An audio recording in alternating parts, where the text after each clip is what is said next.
ეგეოსის ზღვაში ჩაძირული ხომალდის სტელას კაპიტნის მეუღლემ სამძებრო ღონისძიებების განახლების თხოვნით გუშინ საქართველოს პრემიერ-მინისტრ სოციალურ ქსელში წერილი გაუგზავნა. როგორც ირმა ტარიელაშვილი აცხადებს, მან ირაკლი ღარიბაშვილს საქმის პირად კონტროლზე აყვანა და სამძებრო პროცესის დაჩქარებას თხოვა. დაკარგული მეზღვაურის მეუღლე ასევე ითხოვს გემიდან შავი ყუთის ამოღებას და იმის დადგენას, თუ რა გახდა გემის ჩაძირვის მიზეზი.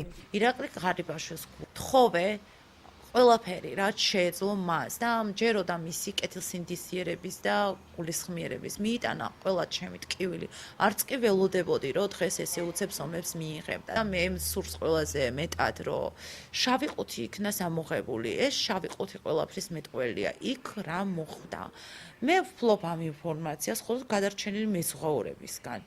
თუ შავი ყუთი არ იქნა თვითონ გემს თუ არ გააჩნია, მაშინ ვითხოვ საქართველოსგან, რომ დაიკითხოს ეს მეზღვაურები. დაკარგული კაპიტნის სამძებრო სამუშაოები საქართველოს პრემიერ-მინისტრის გადაწყვეტილებით განახლდება. ამის შესახებ დღეს ეკონომიკის მინისტრმა განაცხადა. გიორგი კვირიკაშვილის განმარტებით გამოყოფილი იქნება თანხა საზღვაო სააგენტოს მეშვეობით და დაკარგული კაპიტნის ძიება უახლოეს დღეებში დაიწყება. მოგეხსენებათ ჩაძირული გემის სტელას კაპიტანი ბატონი ლევან თებიძე სამწუხაროდ, რომელიც დღემდე არ არის მოძებნილი, ვერ განხორციელდა კვლევის სამუშაოები, ძიების სამუშაოები.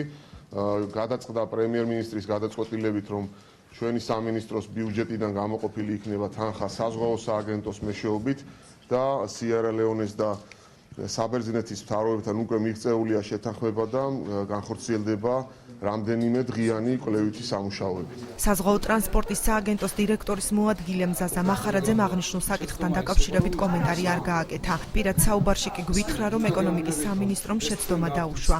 შეცდომა ის იყო, რომ ეკონომიკის სამინისტრო თვრემ საზღვაო ტრანსპორტის სააგენტოს. ამაზე მე კომენტარს ვერ მოგცემთ რა.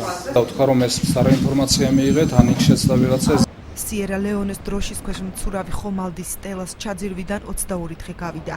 კაპიტანი ლევან თებიძე კი დღემდე დაკარგულად ითვლება.